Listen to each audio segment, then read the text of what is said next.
Hi, ഞാൻ നിങ്ങളുടെ Bhagyalakshmi R കുറ് from Adoor. എനിക്കെതിരെ ഇപ്പോൾ ഒരു കള്ളക്കേസ് വന്നിട്ടുണ്ട്. എൻ്റെ വളർത്തച്ഛൻ എനിക്കെതിരെ കള്ളക്കേസ് കൊടുത്തു. ഇപ്പം പിങ്ക് പോലീസ് എന്നെ അന്വേഷിച്ച് വന്നു. കാരണം ഇതാണ്, ഞാൻ 3-4 മാസമായിട്ട് ഞാൻ പാർഷ്യലി പാരലൈസ് ആയിട്ട് ചില വിഷയങ്ങളെല്ലാം ഞാൻ വീട്ടിൽ തന്നെയാണ്. എനിക്ക് ജോലി ചെയ്യാനും ഒന്നിനും പോകാൻ പറ്റില്ല. എൻ്റെ ഓഫീസൊക്കെ സുഖമായതിനു ശേഷം വല്ലപ്പോഴും 5 മിനിറ്റൊക്കെ ചെന്ന് തുറന്നിരിക്കുന്നേ ഉള്ളൂ. എനിക്ക് നല്ല സുഖമായി ഹെൽത്തി ആയെങ്കിൽ എനിക്ക് ഓഫീസ് തുടർന്ന് പ്രവർത്തിപ്പിക്കാൻ പറ്റുള്ളൂ. ഞാൻ 0 ബാലൻസാണ്. അപ്പോൾ പുള്ളിക്കാണെങ്കിൽ എൻ്റെ വളർത്തച്ഛൻ എന്ന് പറഞ്ഞ് ബേബി ചാക്കോ എന്നാണ് അയാളുടെ പേര്. അയാൾ ഗവൺമെൻറ് പെൻഷനറാണ്. അയാളുടെ ഭാര്യയുടെ പെൻഷനും അയാൾക്കുണ്ട്. ഞാനിപ്പോൾ എനിക്ക് വരുമാനമില്ലാത്ത അവസ്ഥയിലാണ്. ഞാൻ കഴിഞ്ഞ പ്രാവശ്യം ഫേസ്ബുക്കിൽ എൻ്റെ ചില കാര്യങ്ങൾ പറയാനുണ്ടെന്നും പറഞ്ഞിട്ടത്. അത് ഞാൻ ഏതെങ്കിലും മീഡിയക്കാർ എന്നെ ത്രൂവിൽ എനിക്ക് എൻ്റെ കാര്യങ്ങൾ ലോകത്തെ അറിയിക്കണം, എനിക്ക് എന്തെങ്കിലും ചാരിറ്റി കിട്ടണം, ആരെങ്കിലും ഹെൽപ്പ് കിട്ടണം എന്ന് വിചാരിച്ചാണ് ഞാനത് ചെയ്തത്. പക്ഷെ അതിൽ നിന്നൊന്നും ശരിയായില്ല.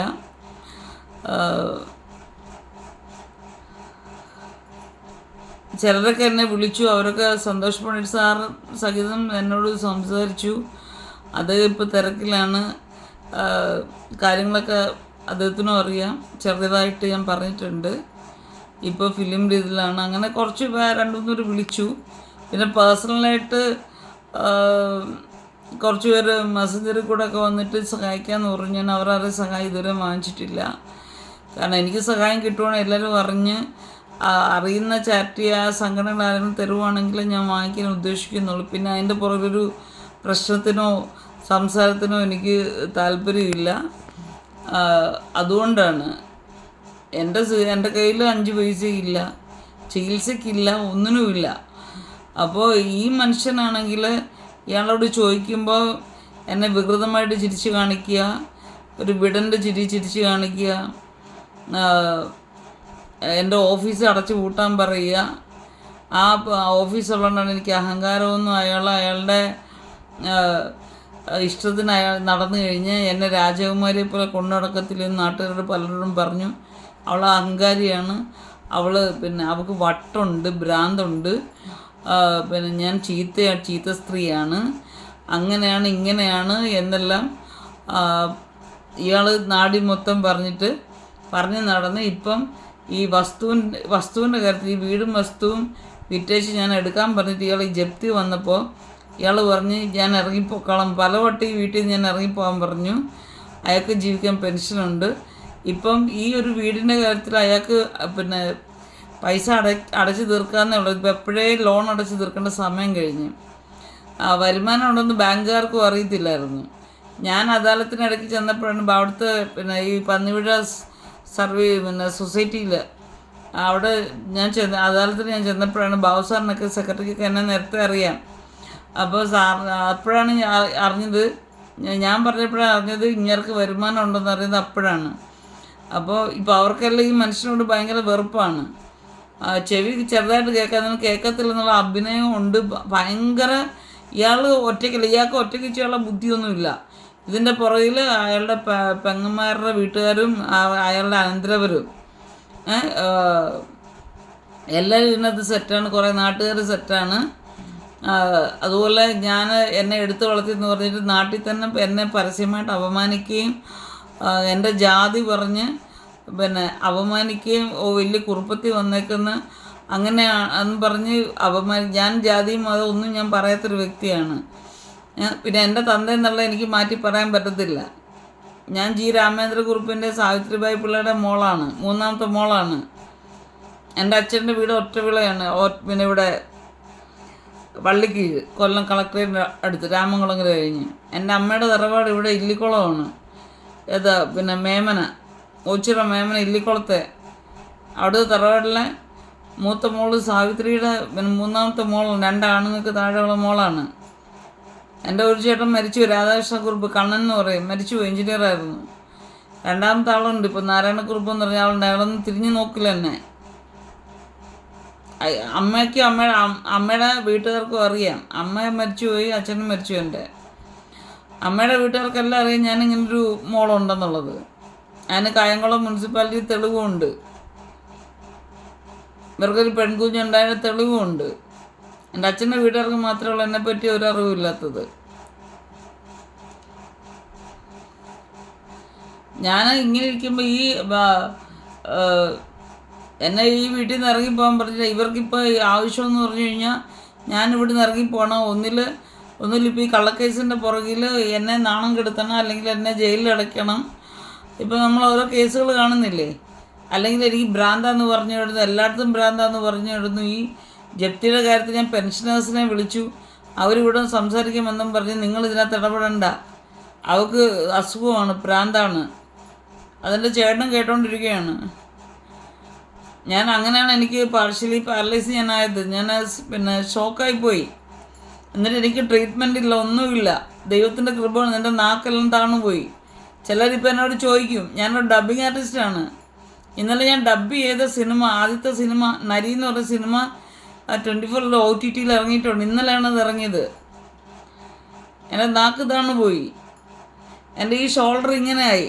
എൻ്റെ വലത്തെ കൈക്ക് സ്വാധീനം കുറഞ്ഞു. ഇതെല്ലാം പെരുത്ത് തടിച്ചിരിക്കുകയാണ്. എനിക്കത് ഹോൾഡ് ചെയ്ത് വാരി തിന്നാൻ പോലും ചിലപ്പം പറ്റില്ല. പലപ്പോഴും ചേട്ടനാണ് എനിക്ക് ഫുഡ് വരുത്തിരുന്നത്. എൻ്റേതായിട്ടുള്ള കാര്യങ്ങൾ പോലും ചെയ്യാൻ പറ്റുന്നില്ല. അത് ശരീരം മൊത്തം പൊട്ടി. ഇപ്പം തന്നെ പോലീസ് വന്നപ്പോൾ ഞാൻ കാണിച്ചു. ശരീരം മൊത്തം തൊലിയെല്ലാം പൊട്ടി കളഞ്ഞ് എനിക്ക് ഇരിക്കാൻ പറ്റുന്നില്ല, നിൽക്കാൻ പറ്റുന്നില്ല. 3-4 മാസം കൊണ്ട് കോൺസ്റ്റിപ്പേഷനാണ്. ഞാൻ ഇയാളോട് 2-3 ദിവസം കൊണ്ടൊരു പേപ്പറിൽ 25,000 രൂപ ചോദിച്ചു. എനിക്ക് വാടക 50,000 രൂപയിലും കൊടുക്കാനുണ്ട്. 25,000 രൂപ 3 മാസത്തേക്ക് നിങ്ങൾ അടയ്ക്കാൻ പറ്റും. ബാക്കി പൈസ എടുത്തിട്ട് ഇച്ചിരി മരുന്ന് വാങ്ങിക്കുമോ? ഈ എള്ളെണ്ണയാണ് ഞാൻ ദേഹത്ത് കേൾക്കുന്നത്. എണ്ണ തീരാറായി. ചേട്ടൻ ഇവിടെ ഇല്ല. ചേട്ടൻ്റെ മാമൻ മരിച്ച് ഗൾഫിൽ നിന്ന് ബോഡി കൊണ്ടുവരാൻ വേണ്ടി അത് അവിടെ പോയിട്ടുണ്ട്, അവരുടെ വീട്ടിൽ. ഞാനും എൻ്റെ ഒരു പട്ടിക്കുഞ്ഞും മാത്രമേ ഇവിടെ ഉള്ളൂ. ഒരു നേരത്തെ ആഹാരം വെച്ച് തരാൻ എനിക്ക് ആരുമില്ല. ഇയാളോട് ആരാണ്ടൊക്കെ പറഞ്ഞതിന് ശേഷം ഇയാളിപ്പോൾ കഴിഞ്ഞ 2 ആഴ്ച കൊണ്ട് ഇവിടെ ചോറും കറിയൊക്കെ വെക്കുന്നുണ്ട്. എനിക്കതൊന്നും ചെയ്യാൻ വയ്യ. ഇങ്ങനെ ഇരിക്കാൻ പോലും വയ്യ. ദേഹത്ത് ഉടുപ്പിടാൻ വയ്യ. രാത്രി കിടക്കാൻ വയ്യ. ഞാൻ ഈ കിടന്ന് വിഷമം. ഇയാൾക്ക് എൻ്റെ ഒരു കാര്യങ്ങളും ഇയാൾക്ക് അറിയത്തില്ല. ഇയാൾ നിമിഷം ഓരോ പുതിയ ഷർട്ടുകൾ, പുതിയ പാൻറ്റുകൾ, പുതിയ ഷൂസ്. ചെറുപ്പക്കാരൻ നടക്കുന്നോട്ടാണ് 88 വയസ്സ്. അത് നടന്നോട്ടെ, അത് അയാളുടെ പേഴ്സണൽ. പക്ഷെ അയാൾ എന്നെ മോളാന്ന് നാട്ടുകാരോട് പറയേണ്ട കാര്യം എന്തുവാ? നിങ്ങളുടെയൊക്കെ മക്കളെ നിങ്ങളെങ്ങനെയാണോ ട്രീറ്റ് ചെയ്യുന്നത്? എടുത്തു വളർത്തുന്ന എത്രയോ പേരെ പൊന്നുപോലെ നോക്കുന്ന തന്തയെന്നുള്ളതുണ്ട്. എനിക്ക് 1 രൂപ പോലും തരത്തില്ല. ഞാൻ കേസ് കൊടുക്കും, പ്രശ്നം ഉണ്ടാക്കി DNA ടെസ്റ്റ് നടത്തുമെന്നൊക്കെ പറയുമ്പോഴാണ് അയാൾ ഇച്ചിരി പൈസയൊക്കെ എനിക്ക് തന്നുകൊണ്ടിരുന്നത്. അപ്പോൾ കഴിഞ്ഞ ദിവസം 2-3 ദിവസം കൊണ്ട് ഞാൻ 25,000 രൂപ ചോദിച്ചു എൻ്റെ കാര്യത്തിന്. ചോദിച്ചപ്പോൾ അയാൾ മിണ്ടിയില്ല. പിന്നെ മെനഞ്ഞാന്ന് അയാൾ എന്നെ വായിക്ക് വരുന്നു പറഞ്ഞതിന് ഞാൻ അയാൾക്ക് ചെവിയാക്കത്തോട് ഞാൻ എഴുതി കൊടുത്ത്. അത് കുറച്ച് ചീത്തയും കൂടെ എന്നെ എഴുതി. ഞാൻ പറയും, നീ എന്നെ ഇങ്ങനെ തന്നെ എഴുതിയത്, നീ എന്നെ എൻ്റെ വീട്ടിൽ നിർത്തണോ, നീ എന്നെ ഇങ്ങനെ കഷ്ടപ്പെടുത്തി അങ്ങനെ ചെയ്യുന്നതിന് ഇവിടെ നിയമം കോടതി ഇല്ലയോ?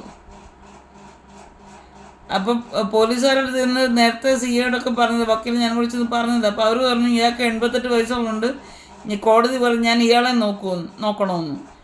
ഒരു ഏണിങ്സും ഇല്ല. എണീറ്റ് കിടക്കാൻ വയ്യാതെ സ്വന്തം ആഹാരം പോലും വാരി തിന്നാനോ ഉണ്ടാക്കി തിന്നാനോ ഒരു ചായ ഇട്ട് കുടിക്കാൻ നിവൃത്തിയില്ലായിരിക്കുന്നത് ഞാൻ അങ്ങനെ അയാൾക്ക് ചിലവിന് കൊടുക്കുന്നത്. 10-30,000 25,000 രൂപയുള്ള അയാൾക്ക് മാസത്തിൽ വരുമാനമുള്ള അയാൾക്ക്. കാരണം ഇവിടെ അധികം ആഹാരമൊന്നും ഇവിടെ വെക്കുന്ന ഒരു വീടല്ല ഇത്. എൻ്റെ പൈപ്പ് പൊട്ടി കിടക്കുന്നു, മാറത്തില്ല. ഇങ്ങനെ ജീവിക്കാൻ അറിയത്തില്ല. വാഷിംഗ് മെഷീൻ തന്നെ അതങ്ങനെ കിടക്കുന്നു. ഈ വീട് നിങ്ങൾ വന്ന് നോക്ക്. ഈ ഇടയ്ക്ക് ഭാർഗവി നിലയം പോലെ കിടന്ന വീട് ഞാനാണ് എൻ്റെ കാതിൽ കിടന്ന കമ്മലും മോതിരെല്ലാം ഊരി ഞാൻ കൊണ്ട് പെയിൻറ്റ് ചെയ്തത് ഇത് വിൽക്കാൻ വേണ്ടി. ഇവിടെ ഫർണിച്ചർ ഇഷ്ടം പോലെ, ഫർണിച്ചറും ഓവൻ എല്ലാം ഇഷ്ടം പോലെ ഉണ്ട്. എല്ലാം ഞാൻ ഉണ്ടാക്കി തരുന്നത്, എല്ലാം ഞാൻ വിറ്റു. അവസാനം ഞാനൊരു ചെറിയ കുക്കർ, 2 ലിറ്റർ കുക്കർ 100 രൂപയ്ക്ക് എൻ്റെ ആഹാരത്തിന് വേണ്ടി വിറ്റിട്ടാണ് ഞാൻ ഇവിടെ ജീവിക്കുന്നത്. നിങ്ങൾ വന്ന് നോക്കി ഇവിടെ എന്തെങ്കിലും ഉണ്ടോ എന്ന്. ഇപ്പം ഇച്ചിരി പൈസ എൻ്റെ വന്നപ്പോൾ കട്ടിൽ പോലും ഞാൻ വാങ്ങിച്ചത്. കട്ടിലൊരു അലമാരയും ഒരു കൂളറൊക്കെ ഇപ്പോഴൊക്കെ ഈ കഴിഞ്ഞ വർഷമാണ് ഞാൻ മേടിച്ചത്.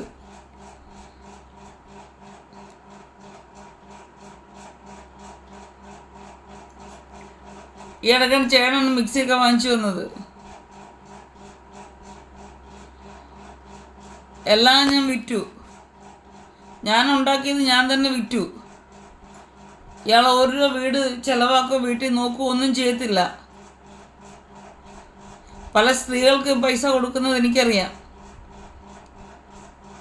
ചില ആൾക്കാർ എൻ്റെ ഒരു കൂട്ടുകാരുണ്ട്, ആ പേര് ഞാൻ പറയുന്നില്ല, എന്നോട് പറഞ്ഞു ഞാൻ നിങ്ങളുടെ അപ്പച്ചനോട് പൈസ അച്ഛനോട് പൈസ വെച്ചായിരുന്നു തന്നത്, എന്നിട്ട് എന്നോട് പറഞ്ഞു അവളെ തിരിച്ചു കൊടുക്കരുത്, ഞാൻ തന്നെന്ന് പറയുകയും ചെയ്യരുതെന്ന്. എന്നെ പലർക്കും അയാൾ പൈസ കൊടുക്കുന്നുണ്ട്. അയാളുടെ സ്വന്തക്കാർക്കും അയാളുടെ ജാതിക്കാർക്കും പിന്നെ അയാൾ കല്യാണങ്ങൾക്ക് പോകുന്നുണ്ട്. 1000, 1500, 2000 വെച്ച് കൊടുക്കുന്നുമുണ്ട്. അയാൾക്ക് എന്നും അയാളുടെ പിന്നെ സഭയിൽ പ്രാർത്ഥനയാണ്. അയാൾ പോയി ഫുഡ് അടിക്കുന്നുണ്ട്, വെളിയിൽ പോയി ഫുഡ് അടിക്കുന്നുണ്ട്, എല്ലാം ചെയ്യുന്നുണ്ട്. ആ സമയം അയാൾ മോളെന്ന് പറഞ്ഞെങ്കിൽ ഞാൻ ഇവിടെ ആഹാരം പോലും ഇല്ല, ഞാൻ ഇവിടെ ഇരിപ്പുണ്ട്, എനിക്ക് പിന്നെ ട്രീറ്റ്മെൻറ്റ് പോലും പൈസ തന്നാൽ അയാൾ തരത്തില്ല. അപ്പം അതുകൊണ്ടാണ് 25,000 രൂപ ചോദിച്ചു. പോലീസുകാരിപ്പോൾ എന്നോട് ചോദിച്ചു 20,000 ചോദിച്ചു. ഞാൻ പറഞ്ഞു ചോദിച്ചതാ, എനിക്ക് വാടക അടയ്ക്കണം, എൻ്റെ കാര്യങ്ങൾ നടക്കണം, അതുപോലെ എനിക്ക് ലോൺ കിട്ടത്തില്ല. കാരണം എനിക്ക് നോമിനി ഇല്ല.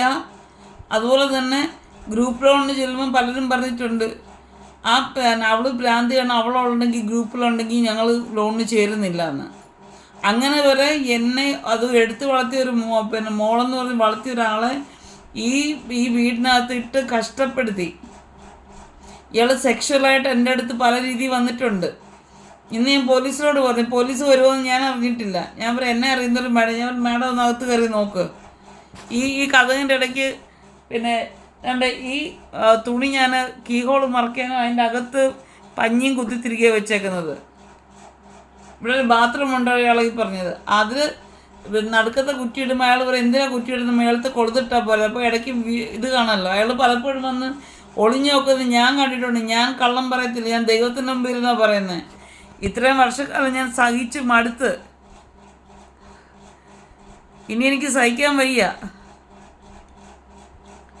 എല്ലാവരെ പോലെ ജീവിക്കാനുള്ള റൈറ്റ് എനിക്കും ഉണ്ട്.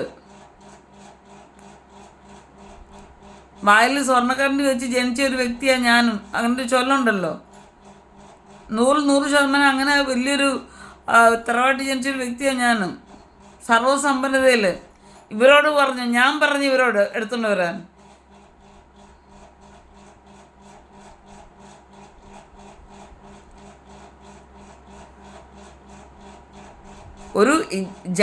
ഒരു ആദ്യം പിന്നെ എന്താ പറയുക, കാട്ടിൽ ജീവിക്കുന്ന ആൾക്കാരായാലും കുഞ്ഞിനെ എടുത്തോണ്ട് നെഞ്ചത്തോട് ചേർത്ത് സ്നേഹിച്ച് വളർത്തിയ അവിടെ ജാതിയും മതമല്ല നോക്കുന്നത്, മാനുഷിക ബന്ധങ്ങൾ വേറെയാ.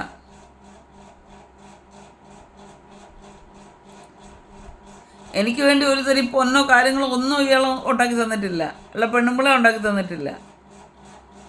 നല്ലൊരു ഡ്രസ്സ് ഒന്നും തന്നിട്ടില്ല, കിട്ടിയിട്ടില്ല.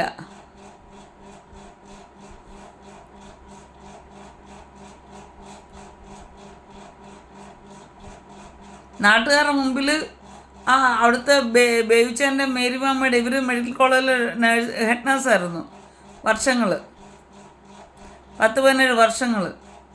പിന്നെ അവർ ഗൾഫിൽ പോയി ഉണ്ടാക്കി. ഇതെല്ലാം എന്തിയേ, ഈ പൈസ എല്ലാം എന്തിയേ? ഈ വീട് നിങ്ങളൊന്ന് വന്ന് നോക്കണം. ആദ്യത്തെ വീട് ഇങ്ങേറെ കുടുംബത്തിന് അവിടെ എന്നും ചീത്തവിളി പെങ്ങന്മാർ. അതിൽ ഒരുത്തി ഇപ്പോൾ മരിച്ച, അവളും പിന്നെ തങ്കമ്മ സി ചാക്കോ എന്ന് പറയും. ഈ മരിയ ഹോസ്പിറ്റലൊരു പിന്നെ നേഴ്സിംഗ് സൂപ്രണ്ടായിട്ടൊക്കെ നിന്നതാണ്. ഇവിടെ ജനറൽ ഹോസ്പിറ്റലിൽ, ഇവിടുത്തെ അടൂർ ഹോസ്പിറ്റലിൽ നിന്ന് ഒരു സ്ത്രീ മരിച്ച കേസിലൊക്കെ പ്രതിയായിട്ടൊക്കെ വന്നൊരു സ്ത്രീ. അത് അവരെൻ്റെ മുഖത്തൊക്കെ പറഞ്ഞതാ, നീ ഞങ്ങളുടെ ആളല്ല, നീ 1000 കല്യാണം കഴിച്ചാലും ജീവിപ്പിക്കത്തില്ലെന്ന്. ആ കഥകൾ വേറെ ആണ്, ഞാൻ പറയും. ഇനി എനിക്കൊന്നും ഒളിച്ചു വെക്കേണ്ട കാര്യമില്ല. എനിക്ക് 2 ചേട്ടന്മാരാണ്. ഞാൻ പറയും രാധാകൃഷ്ണക്കുറുപ്പ് മരിച്ചുപോയി, ഇപ്പം നാരായണക്കുറുപ്പ് എന്നൊരു ഒരുത്തനുണ്ട്.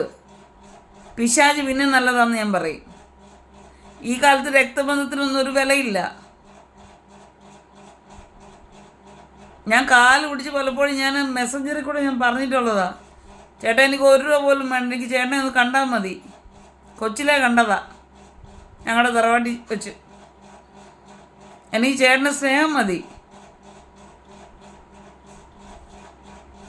അയാൾ തിരിഞ്ഞു പോലും നോക്കാറില്ല. അയാൾ വലിയ വലിയ കാര്യങ്ങളാണ് ഫേസ്ബുക്കിലൊക്കെ ഇടുന്ന, നായർ സൊസൈറ്റിയുടെ ഇതിലൊക്കെ ഇടുന്ന വലിയ വലിയ കാര്യങ്ങളാണ്. ഇവനൊക്കെ എന്തിനാണ് നമുക്ക് സഹോദരങ്ങളായിട്ട് ഉണ്ടായിരിക്കുന്നത്? ഇവനുണ്ടാക്കിയ സ്വത്തുക്കളല്ലേ ഇവൻ്റെ കുഞ്ഞുങ്ങൾ അല്ലെങ്കിൽ അവരുടെ വീട്ടുകാർ അനുഭവിക്കുന്ന എന്തോ ഉറപ്പ് എന്തുവാ? അവൻ അനുഭവിക്കുന്ന ഉറപ്പ് എന്തുവാ? ഞങ്ങളുടെ അച്ഛൻ 2ാമതൊരു കല്യാണം കഴിച്ച് കൂട്ടുകാരെല്ലാം കൂടെ അച്ഛനെ നോക്കാൻ വേണ്ടി അനാഥ മന്ദിരത്തിൽ കൊണ്ട് തള്ളി എൻ്റെ അച്ഛനെ. അതിനുശേഷമാണ് എൻ്റെ അച്ഛൻ എന്നെ തിരക്കി വരാഞ്ഞത്. എന്നിട്ട് ഞാൻ അച്ഛനെ ഒളിച്ചിരുന്നു. അച്ഛനെ ഞാൻ പോയി ചെന്ന് കണ്ടുപിടിച്ച്.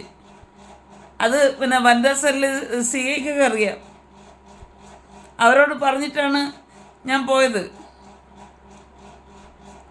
എൻ്റെ അച്ഛനെ ഞാൻ 3-4 വട്ടം പോയി കണ്ടു. ഭയങ്കര സന്തോഷമായിട്ട് കൊടുക്കാനുള്ളതെല്ലാം കൊടുത്ത് ഇങ്ങോട്ട് 1 രൂപ പോലും ഞാൻ മേടിച്ചില്ല. അച്ഛൻ്റെ പെൻഷനേ ഉള്ളൂ. ആ പെൻഷന് നാരായണക്കുറുപ്പ് ചെയ്യുന്ന എല്ലാ മാസവും 4000 രൂപ മേടിച്ചുകൊണ്ട് പോകുമായിരുന്നു. അന്ന് ഞാൻ അച്ഛനോട് പറഞ്ഞു, അച്ഛനെ പട്ടടയ്ക്ക് വെക്കാനുള്ള പൈസ അവൻ ഉണ്ടാക്കുമെന്ന്. അത്രയ്ക്ക് ചെറ്റയാണ് അവൻ, എൻ്റെ ആങ്ങളെന്ന് പറയുന്നത്, എൻ്റെ ചേട്ടൻ. അവനെൻ്റെ ചേട്ടൻ എന്ന് പറയാൻ എനിക്ക് തോന്നുന്നില്ല. എന്നിട്ട് അവൻ അതും മുടക്കി.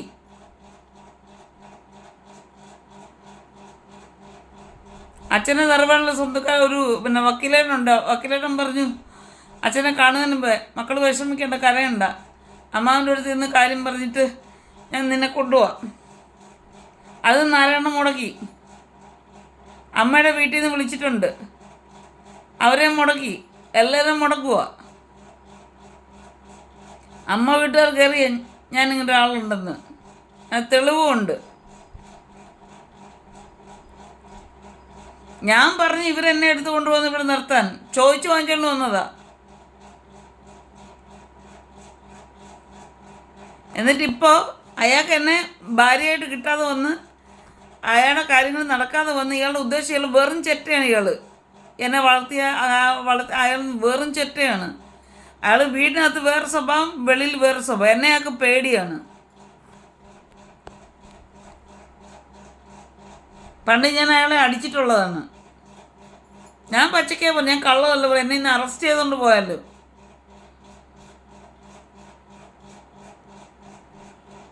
ഞാൻ 25,000 രൂപ ചോദിച്ചതിന് അയാൾ ഞാൻ എഴുതി കൊടുത്ത പേപ്പറും ബൊക്കെ എടുത്തോണ്ട് ഇന്നലെ ഞാൻ കണ്ണു തുറന്നപ്പോൾ അയാൾ ഇവിടെ ഇല്ല, വീട്ടിൽ ഇല്ല. അയാളുടെ പേരുള്ള വീട്. ഇതിന് ഞാനങ്ങനെ അയാളെ അടിച്ചിറക്കും? ഞാൻ ദൈവത്തിൻ്റെ മകളാണ്. ഞാനൊരു ഹൈന്ദവ കുടുംബത്തിൽ ജനിച്ച് ക്രിസ്ത്യാനിയായിട്ട് ജീവിക്കുന്ന, ഇവരുടെ കൂടെ ഒന്ന് യേശുവിനെ അറിഞ്ഞ് ക്രിസ്ത്യാനിയായിട്ട് ജീവിക്കുന്ന മോളാണ്. ഇവരെ പോലെ കള്ളക്രിസ്ത്യാനികളല്ല ഞാൻ 1 കിലോ എങ്കിൽ പണ്ടേ ഞാൻ ചെയ്തില്ലായിരുന്നോ? എൻ്റെ കോലം കണ്ട് ഞാൻ അന്നുപോലും എനിക്കറിയില്ല.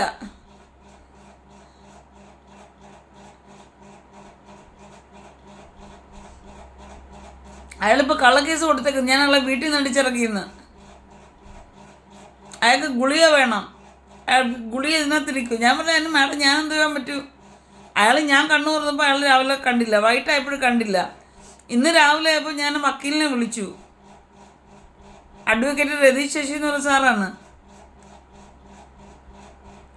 അദ്ദേഹത്തിൻ്റെ ഓഫീസ് എൻ്റെ ഓഫീസിന് മേളിലാണ്, റെവിറ്റോറിൽ. അദ്ദേഹത്തെ വിളിച്ചു പറഞ്ഞു. അദ്ദേഹം പറഞ്ഞു 2 മണി വരെ നോക്കിയിട്ട് മാൻ മിസ്സിങ് കേസ് കൊടുക്കാൻ പറഞ്ഞു. എന്നിട്ട് ഞാനും സാറും കൂടെ വക്കീലും കൂടെ നേരത്തെ ഒന്ന് പിന്നെ CI ശ്യാമുരളി സാറിനോടൊക്കെ ഇതൊക്കെ സംസാരിച്ച് അവർക്കെല്ലാം ഈ വിഷയങ്ങളറിയാം. അപ്പോൾ ഞാൻ ശ്യാമുരളി സാറിനെ വിളിച്ചപ്പോൾ സാറിന്ന് 12 സാറിന് VIP വരുന്നതിന് അവിടെയാണ്. എന്നാലും സാറിൽ ലീന വിഷമിക്കണ്ട, ചെന്ന് അവിടെ കൊണ്ട് പിന്നെ പരാതി കൊടുത്തു. ഞാൻ പറഞ്ഞു, സാർ എനിക്ക് പരാതി എഴുതി കൊടുക്കാൻ കൈയൊന്നും എനിക്ക് ഇത് ഉതകത്തില്ല, പേനയൊന്നും പിടിക്കാൻ പറ്റത്തില്ല, അവിടെ ചെന്ന് നമ്മുടെ ഓഫീസിൽ ചെന്ന് പറഞ്ഞാൽ മതി എന്ന് പറഞ്ഞു. രാവിലെ പക്ഷേ എനിക്ക് BP കൂടി, എനിക്ക് എണീക്കാൻ പറ്റും. ഞാൻ ഇതുവരെ ഒരു തുള്ളി വെള്ളം കുടിച്ചിട്ടില്ല, ചായ കുടിച്ചിട്ടില്ല, ആഹാരം കഴിച്ചിട്ടില്ല.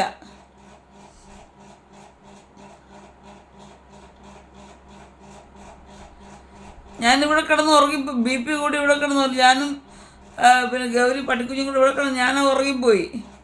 ഞാൻ സാറിനോട് പറഞ്ഞു, സാറ് ഞാൻ എപ്പോൾ എണീറ്റ് പോകുമെന്ന് എനിക്കറിയത്തില്ല, എനിക്കിത് ഒരു അടി നടക്കാൻ വയ്യ, എപ്പോഴും പതിയെ പോയാൽ ഇന്ന് ഞാൻ അവളുടെ പതിയെ പോയി ചെന്ന് അത് കൊടുത്താൽ മതി. പക്ഷേ ഇപ്പം അതിന് മുമ്പേ അവർ കൊണ്ട് കള്ളക്കേസ് കൊടുത്തിട്ട് പിങ്ക് പോലീസ് ഇപ്പോൾ ഇവിടെ വന്നേക്കുക. അത് എന്നെ അറിയുന്ന റഷീദ മേഡം വന്നത്. ഞാൻ മാഡത്തോട് പറഞ്ഞു, ശരീരം മൊത്തം പൊട്ടികളകി നിൽക്കുന്നതൊക്കെ മാഡത്തെ ഞാൻ ഇപ്പോൾ കാണിച്ചു. അവർക്കത് കണ്ടപ്പോൾ ബോധ്യമായി. അപ്പോൾ എന്നോട് പറഞ്ഞു അയാൾ പിന്നെ പ്രായമുള്ള, ഞാൻ പ്രായമുള്ള എന്തോ ഇത്രയും വിഷമില്ല അയാൾ.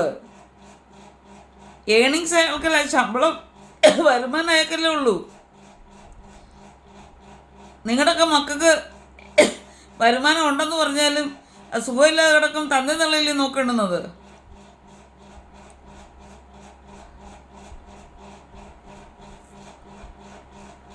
എനിക്കിത് കള്ളക്കേസ് കൊടുത്തു കഴിഞ്ഞാൽ എനിക്ക് നാളെ ഒന്ന് വിദേശത്ത് പോകണം, അങ്ങനെ എങ്ങോട്ടെല്ലാം പോകണമെന്ന് വെച്ച് കഴിഞ്ഞാൽ എനിക്ക് വഴി ദൈവം തുറന്നു കഴിഞ്ഞാൽ എനിക്ക് പോകാൻ പറ്റുമോ?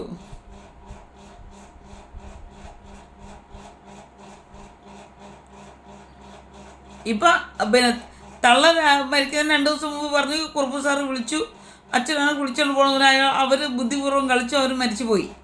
2-3 ദിവസം കഴിയുമ്പോൾ അവർ മരിക്കുകയും ചെയ്തു. അപ്പോൾ അവർ മച്ചി എല്ലാവർക്കും മോളുണ്ടെന്ന് അവർ ജീവനോടുള്ളപ്പോൾ എല്ലാവരും ബോധ്യപ്പെടുത്തി. സത്യം പറഞ്ഞാൽ അവരെന്നെ പ്രസവിച്ചതുമല്ല. അവർ മരിച്ചത് അവർക്ക് ഇനി നാണക്കേട് അറിയേണ്ട കാര്യമില്ലല്ലോ.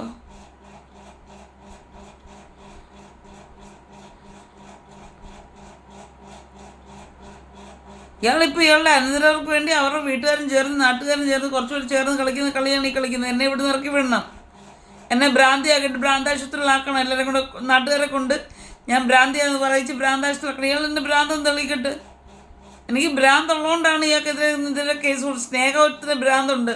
ഇവരൊക്കെ എന്നെ എത്രയും ദ്രോഹിച്ചിട്ട് യേശു എന്നെ പഠിപ്പിച്ച് സ്നേഹിക്കാനാ, ശത്രുക്കളെ പോലും. അത് ചെയ്ത് ഞാനിപ്പോൾ വിഡ്ഢിയായിരിക്കുക. എല്ലാവരും മുമ്പിൽ നാണക്കേട് അനുഭവിക്കുന്ന ഞാനാ, ചീത്ത സ്ത്രീയായിട്ടിരിക്കുന്ന ഞാനാ.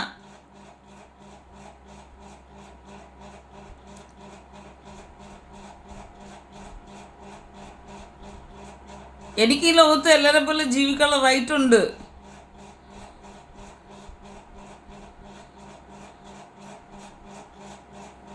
അത് പൊതുജനം മനസ്സിലാക്കണം.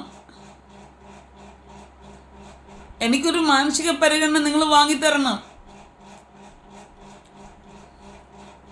ഇയാൾക്ക് 25-30,000 രൂപ പെൻഷൻ ഉണ്ടെങ്കിൽ എനിക്ക് 10,000 രൂപ അല്ലെങ്കിൽ 10,000 രൂപയെങ്കിലും എനിക്ക് എൻ്റെ ചികിത്സയ്ക്കായിട്ടും വാടക അടയ്ക്കാനും എൻ്റെ കാര്യങ്ങൾ നടക്കാൻ വേണ്ടി ആൾ എനിക്ക് തരണം. ഇവിടെ വലിയ പിന്നെ ഭക്ഷണം ഉണ്ടാക്കുന്ന ഒരു വീടല്ല ഇത്. ഈ വീട്ടിൽ ഒരു കാര്യം അവൾ ചെയ്യാറില്ല. പുറമേ നടക്കുന്നത് എന്തുവാ പറയുന്നത്, അയാൾ പിന്നെ ചെയ്ത് നടക്കുമെന്നാണ് അയാൾ പറയുന്നത്. അയാൾ നാക്കെടുത്ത കള്ളത്തരേ പറയത്തുള്ളൂ. നിങ്ങൾ പറയും ഞാൻ എന്ത് വേണമെന്ന്. ഞാനിപ്പോൾ പോലീസ് സ്റ്റേഷനിലോട്ട് പോവാ. വക്കീലിനെ കിട്ടിയ വക്കീല് ധൃതിയാന്ന് തോന്നുന്നു. വക്കീൽ സാറിനെ കിട്ടിക്കഴിഞ്ഞ ഉടനെ എന്താ പറയുന്നത് വെച്ച് ബാക്കിയുള്ള കാര്യം ഞാൻ ചെയ്യാൻ പോവുക. ഇനി ഞാനിത് വെറുതെ വിടത്തില്ല. ഞാൻ എന്തിനും ഒളിക്കണം, എൻ്റെ ആങ്ങളെ എന്തിനും ഒളിക്കണം, എൻ്റെ തറവാട്ടുകാരെ എന്തിനു ഞാൻ ഒളിക്കണം, ഒളിപ്പിച്ച് വെക്കണം. ഞാൻ എന്തിനും ഒളിപ്പിച്ച് വെക്കണം. എൻ്റെ ജീവിതം തുളച്ചുകൊണ്ട് ആരും ഇനി നന്നായിട്ട് ജീവിക്കണ്ട. എനിക്ക് മാത്രം പോരല്ലോ നാണക്കേടും കഷ്ടതയും, എല്ലാവരും അനുഭവിക്കട്ടെ. ഞാനൊരു സുവിശേഷകാലം ചെയ്യുന്നൊരു വ്യക്തിയും കൂടാണ്.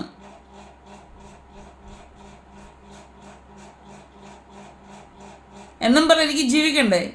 മരമണ്ടിയായിട്ട് ജീവിക്കാൻ പറ്റുമോ? യേശു കർത്താവ് പോലും ചാട്ടവർ എടുത്ത് പള്ളിയിൽ നിന്ന് കച്ചവടം ചെയ്ത് അടിച്ചു ഓടിച്ചു, വടക്ക് പറയേണ്ടവരെ ചെയ്ത്.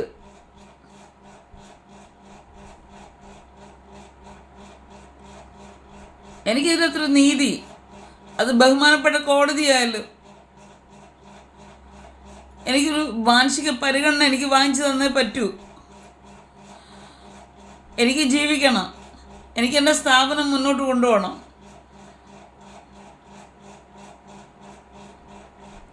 ആ സ്ഥാപനത്തിനായാലും ഞാൻ ഒറ്റയ്ക്കൊരു സ്ത്രീ അല്ലെങ്കിൽ പെണ്ണ് നടത്തുന്നത് കണ്ടുകൊണ്ട് പിന്നെ എനിക്ക് എതിരാളികളാണ്. എൻ്റെ ബോർഡുകളെല്ലാം തല്ലിപ്പൊടിച്ച് പിന്നെ വണ്ടേഴ്സിൽ നിന്ന് പറഞ്ഞതനുസരിച്ച് ഞാൻ ക്യാമറ വെച്ച് ആ ക്യാമറ പൊട്ടിച്ച് താഴെ ഇട്ടുണ്ടെങ്കിൽ അകത്തെടുത്ത് വെച്ചിട്ടുണ്ട്. ഇതെന്തോ ഇത്? ചിലർക്ക് മാത്രം ജീവിക്കാനും മറ്റുള്ളവർക്ക് ജീവിക്കാൻ പിന്നെ റൈറ്റില്ലാത്ത ഭൂമിയാണോ ഇത്? മനുഷ്യനായാലും മൃഗത്തിനായാലും ഒരുപോലെ ജീവിക്കാൻ ഈക്വലി ഇതുള്ള റൈറ്റ് ഇതുള്ള ഇതാണ് അവകാശമുണ്ട് ഈ ഭൂമി ജീവിക്കാൻ.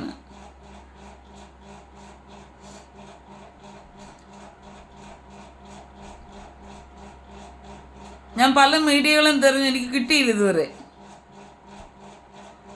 എൻ്റെ ജീവിതം വെളിയിൽ കൊണ്ടുവന്നല്ലേ പറ്റുള്ളൂ.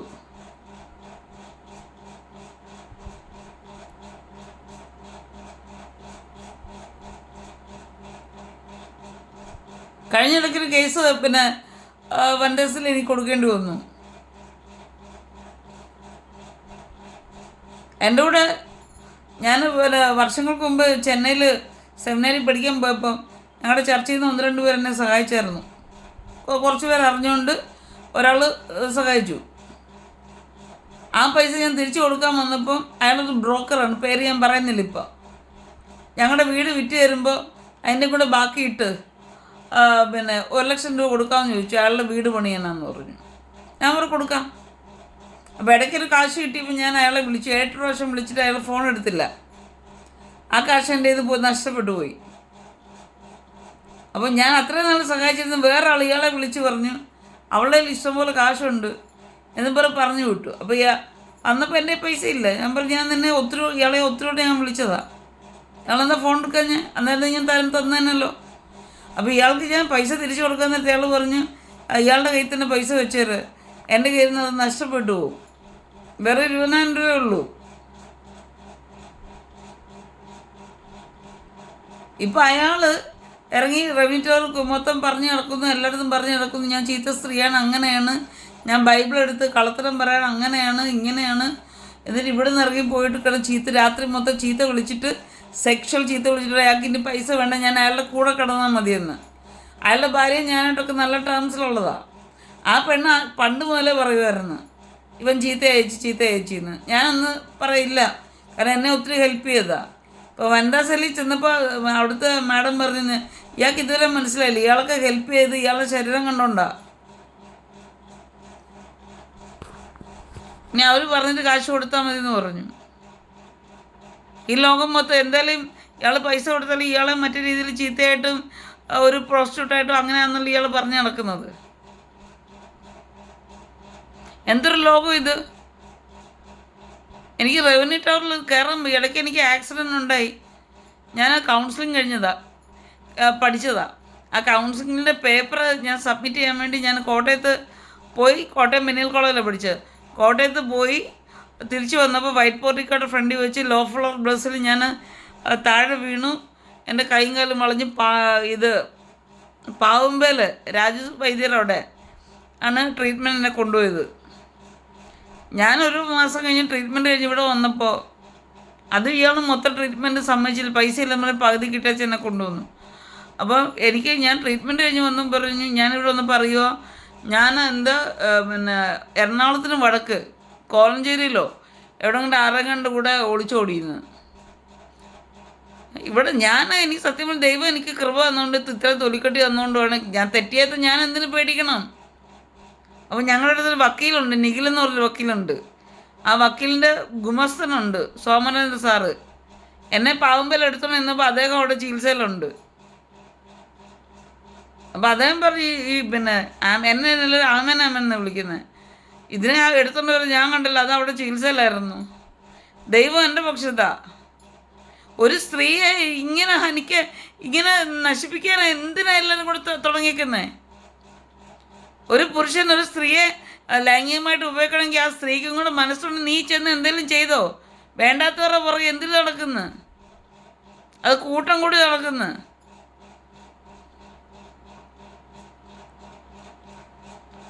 അങ്ങനെയുള്ളവർ ജീവിക്കാൻ അനുവദിക്കാതെ എന്നെ നശിപ്പിക്കാൻ നോക്കുന്നു. ഹൗസിംഗ് ബോർഡിൽ ചെന്ന് പറയാൻ സെക്യൂരിറ്റി വരെ ചിലരെല്ലാം കൂടെ ചേർന്ന് ഈ റവന്യൂ ടവറിൽ ഇത് ചെയ്തതാണ്. ഞാൻ അവിടെ ചുവന്ന തെരുവ് നടത്തുവാന്ന് എൻ്റെ ഓഫീസിൽ. പലപ്പോഴും ജനയുഗത്തിൻ്റെ CPIയുടെ ജനയുഗത്തിൻ്റെ സപ്ലിമെൻ്റൊക്കെ ചിലപ്പം വരുന്നത് പത്തനംതിട്ടയ്ക്ക് ഓവർലോഡാകുമ്പോൾ അവരെന്നെ കൊണ്ടാണ് ചെയ്യിച്ചുകൊണ്ടിരുന്നത്. അവിടെ നിന്നൊക്കെ ഇറങ്ങി വരും 10-11 മണിയാവും. അതുപോലെ വലിയ മാഗസിനും കാര്യങ്ങളൊക്കെ സോനിയറൊക്കെ ചെയ്ത് ഒരു സമയമാവും. അപ്പോൾ കസ്റ്റമേഴ്സ് അവിടെ കാണും.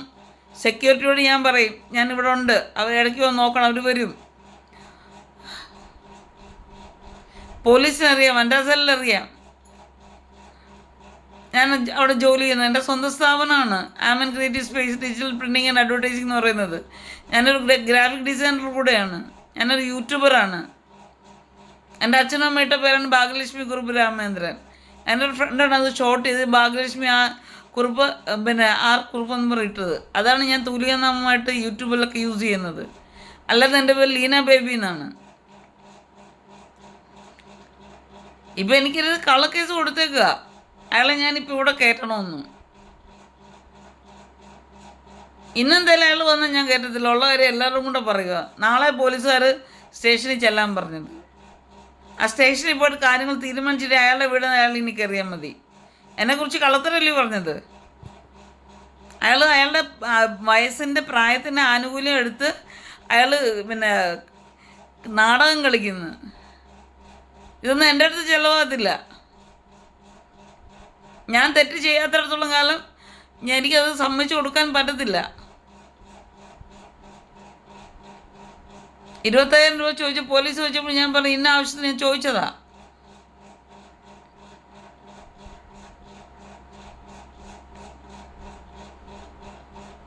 എനിക്ക് മാനുഷിക നിയമം കിട്ടിയേ തീരൂ. ഇവിടെ രാഷ്ട്രീയക്കാരൻ്റെ അടുത്ത് എന്നപ്പോൾ പറഞ്ഞ് ഞാൻ അനാഥ മന്ദിരത്തിൽ പോകാൻ. എന്നാൽ ഈ വിഷയം കേട്ടപ്പോൾ നമുക്ക് അതിനെക്കുറിച്ച് ആലോചിക്കാം. ഞാനിപ്പോൾ ഇവിടെ ഇല്ല, ഞാൻ വരുമ്പോൾ നമുക്ക് തീരുമാനിക്കാൻ ആലോചിക്കാം. എന്താണെന്ന് വെച്ചാൽ ചെയ്യാമെന്നല്ല മനുഷ്യൻ പറഞ്ഞത്. എടുത്തടിച്ച പോലെ പറഞ്ഞു. അവർ കോടതി പോയി. ഞാൻ കോടതി പോയി, എനിക്ക് നിർവാഹമില്ല, വക്കീലിന് കൊടുക്കാൻ പൈസ ഇല്ല, എണീറ്റ് നടക്കാൻ നിർവാഹമില്ല, ഞാനിവിടെ കിടക്കുക. അപ്പം അങ്ങനെ ഉടനെ ചോദിച്ചു കോടതി എന്താ നിങ്ങളുടെ അടുത്തോട്ട് വരുമെന്ന്. ഒരു ഹാർഷായിട്ടാണ് സംസാരിച്ചത്. ഇവരൊക്കെ എന്തിനാണ് വോട്ട് ചെയ്ത് ജയിപ്പിച്ചു വിടുന്നത്? മനുഷ്യത്വം ഇല്ലാതെ, മാനസികമായിട്ടൊരു മനുഷ്യത്വത്തോട് സംസാരിക്കാൻ പോലും അറിയാത്തവരെ, നീതിയില്ലാത്തവരെ, നീതിബോധം ഇല്ലാത്തവരെ, വകതിരിവില്ലാത്തവരെ എന്തിനാണ് ഇത് വിടുന്നത്? അനാഥ മന്ദിരത്തിൽ പോകണമെങ്കിൽ മിനിമം എന്തെങ്കിലും ജോലി എങ്കിലും ചെയ്ത് കൊടുക്കണം. എന്നെക്കൊണ്ട് നിവൃത്തിയില്ല, ഞാനങ്ങനെ പോയി അനാഥ മന്ദിരത്തിൽ നിൽക്കും. ഇപ്പം തന്നെ എനിക്ക് സംസാരിക്കാൻ പോയി നാക്ക് താഴുന്നുണ്ട്. ഇതിലെനിക്കൊരു തീരുമാനം കിട്ടണം, പബ്ലിക് ഇത് അറിയണം. അതിനുവേണ്ടി തന്നെ ഞാൻ ഇത് വന്നേക്കുന്നത്. എനിക്ക് മാനസിക പരിഗണന കിട്ടിയേ പറ്റൂ. അതിനുള്ള സംഘടനകളോ മീഡിയ ആരെങ്കിലും എന്തെങ്കിലും ഉണ്ടെങ്കിൽ എന്നെ സമീപിക്കണം, എന്നെ ഹെൽപ്പ് ചെയ്യണം. ഞാനും നിങ്ങളുടെ ഒരുവളാണ്.